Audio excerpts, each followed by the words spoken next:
Existen ciertas obras literarias que han sido prohibidas y alejadas del público en general. Esto debido a su peligroso contenido, y aunque parezca parte de alguna historia de terror, a lo largo de los años se han escrito ciertas obras de la literatura que por diferentes motivos se ha decidido mantenerlas en las tinieblas del anonimato. Estás a punto de conocer 5 obras de la literatura que muy pocas personas han podido leer y que han sido prohibidas, maldecidas y alejadas del público general. Comenzamos con el número 5, Excalibur, el libro prohibido que vuelve loco a quien lo lee. Lafayette Ronald Hubert, mejor conocido como Ron Hubbard, fue el creador y el padre de la cienciología. En 1948, Ronald declaró que, producto de una operación, había sido declarado muerto durante 8 minutos. En este tiempo, pudo experimentar sensaciones fuera del plano terrenal, desde terroríficas hasta celestiales. Esta experiencia le sirvió como inspiración para escribir Excalibur, un ensayo que contiene un tipo de iluminación suprema, misma que responde a las preguntas más profundas de la existencia humana. Se cuenta que Hubbard lo compartió con su círculo más cercano de amigos, los cuales sufrieron de alucinaciones y ataques de pánico después de leerlo, llegando algunos incluso a ser internados en instituciones psiquiátricas. Después de este incidente, Excalibur se concibió como un manuscrito prohibido, así como el único libro del padre de la cienciología que no ha sido publicado jamás. Número 4. Codex Rohansi. Se trata de uno de los libros más extraños que han existido en todo el plano terrenal. No hay certeza absoluta de cuál fue su procedencia. Además, nadie ha podido descifrar esta obra en su totalidad. De lo único que se tiene certeza es que data del año 1530 y que fue donado en el siglo XIX por el conde Gustav Batthyány a la Academia de Ciencias de Roanoke, en Hungría. Este códice está compuesto por 448 páginas, en donde se pueden ver 87 ilustraciones, además de símbolos cristianos, musulmanes y algunos otros paganos. También tienen cruces, medias lunas, soles con diversas formas, e incluso cruces en forma invertida.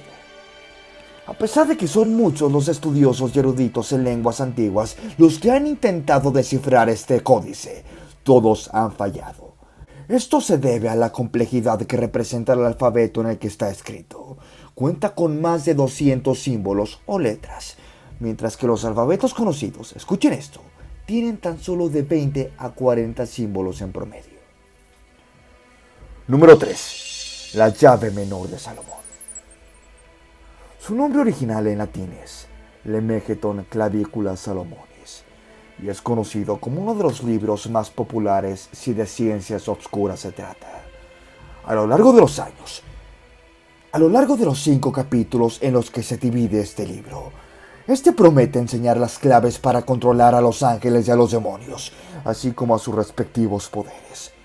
En sus primeras páginas está escrito que el autor de dicho libro es el rey Salomón, el último gran monarca de Israel, y que la finalidad era enseñar a su hijo Ropham sobre conjuros e invocaciones.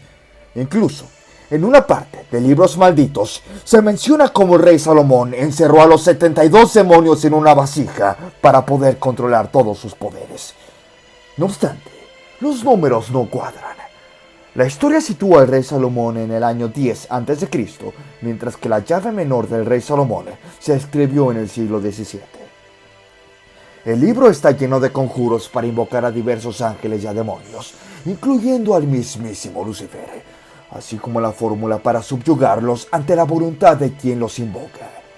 Por otro lado, también tiene instrucciones para hacer exorcismos, lograr la invisibilidad, entre muchas otras cosas. Este tipo de libros que contienen conjuros e invocaciones se les conoce como grimorios y, debo decir, son muy peligrosos. Número 2. El Evangelio Apócrifo de Judas. Este Evangelio, apócrifo, por cierto, prueba que en realidad Judas Iscariote era inocente. Creado en el siglo II, el Evangelio Apócrifo de Judas se trata de uno de los libros más temidos por la Iglesia católica y cristiana. Lo anterior se debe a que pondría en duda si Judas Iscariote, el discípulo supuestamente traidor de Jesús, fue en realidad el malo de la historia. O en realidad, él era el que tenía la tarea más especial de todas. De acuerdo con Rudolf Kesa, un erudito y reconocido profesor a nivel mundial en copto, una antigua lengua egipcia, ha sido quien ha logrado descifrar el contenido de dicho documento. En la primera página se puede ver el título del documento, llamado Crónica secreta de la revelación hecha por Jesús en conversaciones con Judas Iscariote. Si la veracidad del documento es legítima, y todo apunta a que lo es, estaría cambiando la historia del cristianismo. Este evangelio sugiere que Judas Iscariote era el apóstol preferido de Jesús, por lo que solo a él le podía encomendar la tarea de venderlo y así poder cumplir el papel de traidor para que Jesucristo pudiera llevar a cabo su misión en la tierra. Judas sabía que sería odiado y maldecido para toda la eternidad, sin embargo, aún así cumplió su parte. Debido a lo controvertido que resulta el Evangelio de Judas, fue escondido y lo pasaron de mano en mano hasta que finalmente, en abril del año 2000, fue comprado por Frida Newsberg, una mujer griega dedicada al negocio de las antigüedades. Actualmente, el manuscrito se encuentra en Suiza bajo el manejo y la protección de la fundación de Mario Roberti y del profesor Kaiser. Número 1. Codex Gigas, también conocido como la Biblia de Lucifer. Conocido con diferentes nombres, por ejemplo, el Códice de Satanás o el Códice del Diablo, debido a que, se dice, se trata de la mismísima Biblia que Lucifer creó.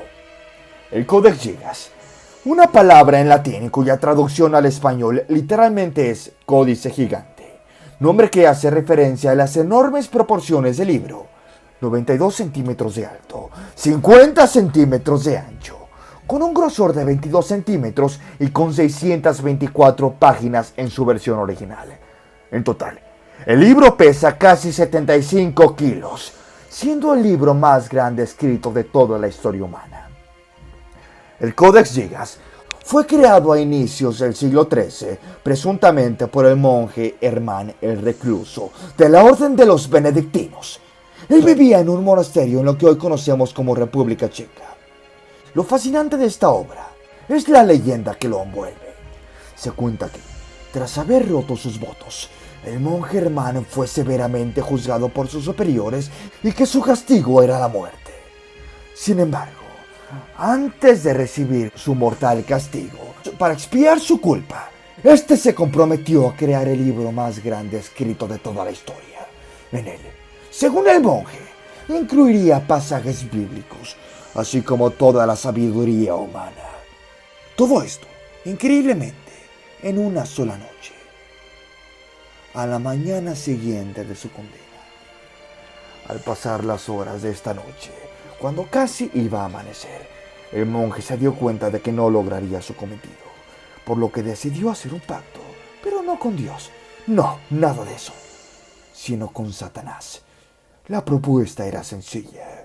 El ángel caído le ayudaría a terminar este libro, siempre y cuando pusiera una imagen en alguna de sus páginas y, por supuesto, que el monje le diera su alma. El monje Hermann aceptó la propuesta. Actualmente, el libro está incompleto y de las más de 600 páginas le faltan la mitad.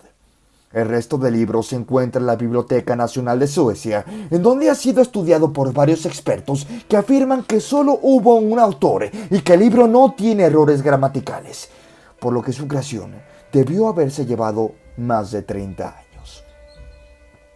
Francamente, estas obras son realmente fascinantes, que incluso podrían cambiar la historia de la ciencia y la religión, tal y como la conocemos actualmente. ¿Qué dicen, amigos y amigas? ¿Se atreverían a leer alguna de estas obras prohibidas? Déjenme en la caja de comentarios cualquier opinión o si conocen algún otro libro maldito y prohibido que nos interesaría mucho conocerlo. Aquí es su amigo Pepponstein reportándose. Un saludo.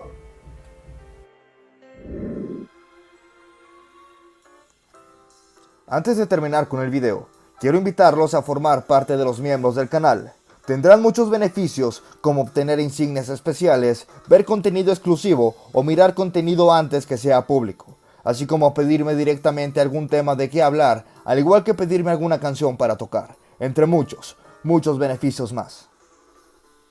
Si mi trabajo les gustó, los invito a que dejen su like y se suscriban al canal, ya que me ayudan un montón a continuar con este proyecto, además de que es totalmente gratis. Larga vida a todos ustedes, amigos, y recuerden, ¡Let's rock!